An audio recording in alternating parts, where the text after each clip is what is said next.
In the manufacturing world, sometimes you measure changes by leaps and bounds and other times by mere inches. This week is probably the latter. Hey, welcome to this edition of Road Warrior. I'm your host, Grant Roberson. Now this week, this model has grown by just mere inches, but it makes kind of a big difference to this guy.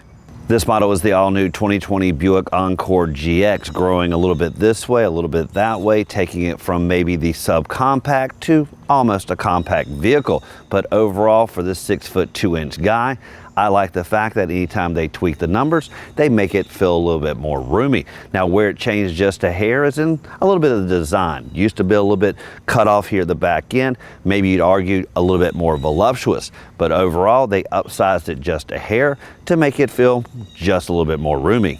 By the numbers, this vehicle has grown 3 inches, pushing it just over 171 inches. As for width, that's gotten wider by 1.3 inches, just falling short of 6 feet wide. Height, not too shabby at around about 64 inches. One other number to think about is wheelbase, stretching it just a little bit by 1.6 inches.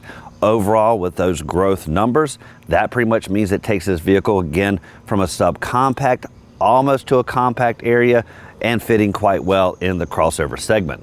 So between the standard Encore and the GX model, there are some subtle design changes, primarily along the profile with a little bit of ridge enhancements here and there. Would you argue that this one, being the, well, bigger grown-up version, looks a little bit more regal and premium? Well, it's in the eye of the beholder.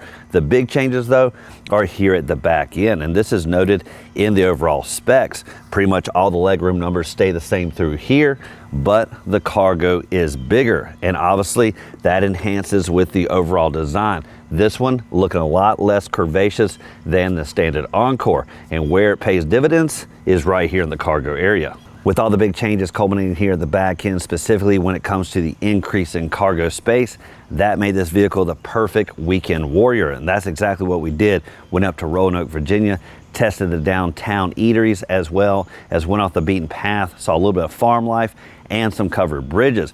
This vehicle really getting the job done, but where it really came to shine is once this rear hatch raises and you see the increase compared to the standard Encore model. But before we get there, let's talk about design. First off, chrome accents pretty much all the way around this vehicle, but somewhat subdued only on the lower fascia here, the door handles, and naturally at the grille warfare, but not overdone.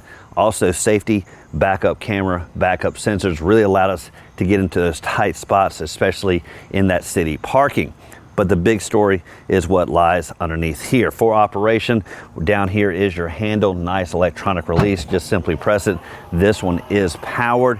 Once it rises to the occasion, you're going to see over 23 cubic feet of space compared to the standard Encore, which is around about 18.8. Now, either number are big, especially when it comes to SUV living compacts like this, that compared to a sedan, which is easily around about 15 cubic feet.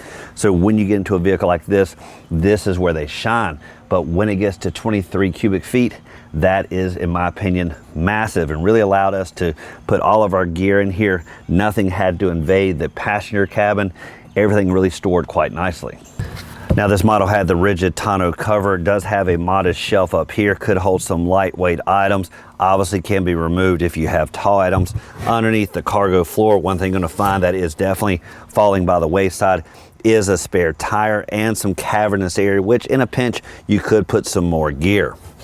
Now, the Encore GX comes in either the as-tested front-wheel drive or an all-wheel drive version. Also has 2 power plants that appear to be smaller than what the standard Encore delivers, but definitely delivers more spunk under the hood. Now, what you have specifically is a 1.2 liter turbocharged that delivers around about 137 horses and 162 foot-pounds of torque.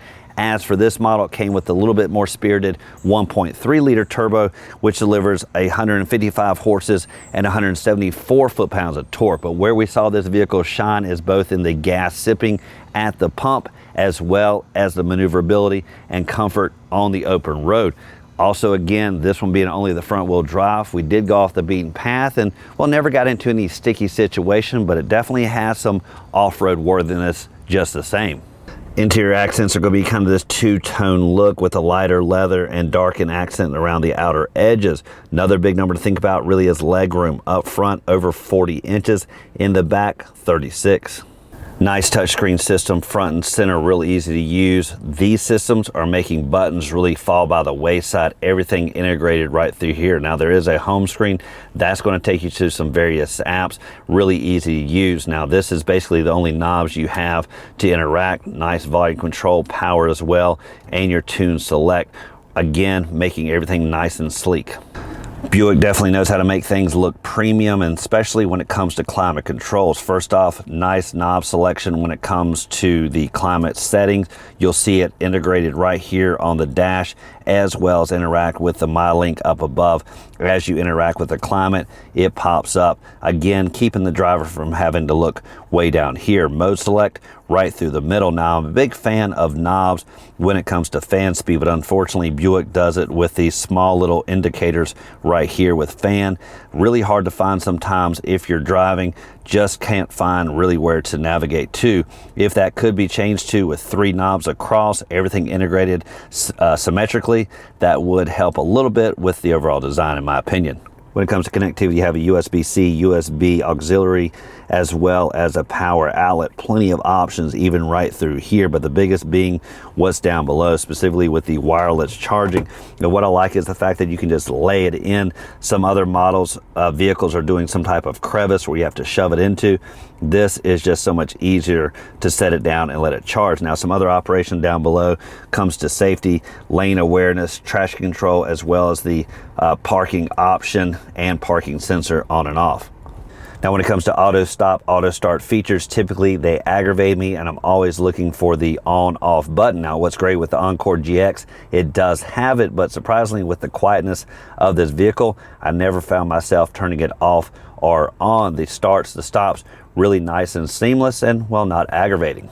One area I think every vehicle should come with is obviously dual cup holders, but also this huge compartment right here. Now, if you're like me, we're on big trips, you're getting the coffee, you're getting the juices in the morning, getting your road trip going, and this just doesn't deliver. But what we found is we put our coffees here, our extra drinks here, and everything just went so nice and seamless.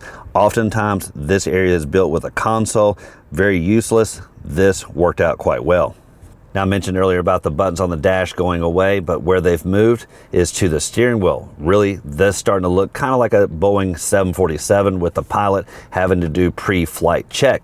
But it does integrate with a lot of options around the vehicle, the LCD on the gauge cluster, as well as your cruise control over here. And this is really the most important for our long trip. Really adaptive, really easy to use, sets the spacing when you're in traffic. The vehicle keeps the pace with what's going on. Again, nice and integrated. Now, during the summer, we didn't use this feature, but in the winter, wouldn't hurt. Nice heated steering wheel. One feature I do look over all the time is the ability to adjust the height of the rear hatch. Just simply found here on the door. You can set it for max. That way it's not a head-banging affair for myself. But for those that may be a little shorter, you can do it 3/4. That just helps with, again, the action of closing and opening.